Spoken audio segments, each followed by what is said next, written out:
ঘড়ির কাঁটায় তখন রাত 11:36। সাধারণ মানুষ যখন ঘুমের প্রস্তুতি নিচ্ছিলেন, ঠিক তখনই হঠাৎ এক তীব্র ঝাঁকুনিতে কেঁপে ওঠে রাজধানী ঢাকাসহ দেশের বিভিন্ন অঞ্চল। মুহূর্তের মধ্যে ভেঙে যায় রাতের নিস্তব্ধতা। বহুতল ভবনের বাসিন্দাদের মধ্যে হুড়োহুড়ি পড়ে যায়।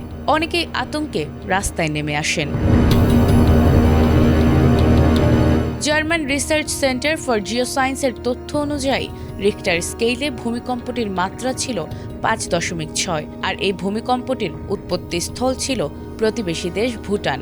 দেশটির পুনাখা থেকে মাত্র 5 কিলোমিটার দূরে কম্পনটির উৎপত্তি হয়।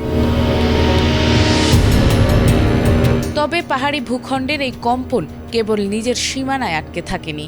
মাটির গভীরে সৃষ্ট এই তীব্র ঝাঁকুনি ভূসীমানা পেরিয়ে একযোগে কাঁপিয়ে দিয়েছে বাংলাদেশ, ভারত, চীন ও নেপাল সহ দক্ষিণ এশিয়ার 5টি দেশকে। স্বস্তির বিষয় হলো উৎপত্তিস্থল বা বাংলাদেশে এখন পর্যন্ত কোনো বড় ধরনের অবকাঠামোগত ক্ষয়ক্ষতি কিংবা হতাহতের খবর পাওয়া যায়নি। ভূমিকম্প বিশেষজ্ঞরা এই ঘটনাকে একটি বড় ধরনের সতর্কবার্তা হিসেবে দেখছেন।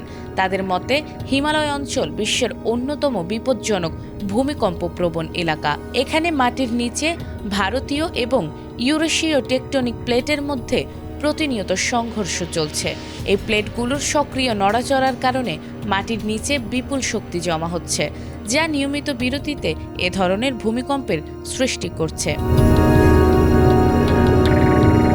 বিশেষজ্ঞদের মতে, এই প্লেটগুলোর সক্রিয় গতিবিধির কারণে ভবিষ্যতে যে কোনো সময় আরও বড় ধরনের দুর্যোগের মুখোমুখি হতে পারে পুরো হিমালয় উপদেশ। আর বাংলাদেশ এই ঝুঁকির ঠিক সম্মুখভাগে রয়েছে। তাই শুধু আতঙ্কিত না হয়ে এখনই দুর্যোগ প্রস্তুতি ও সতর্কতা জোরদার করার কোনো বিকল্প নেই।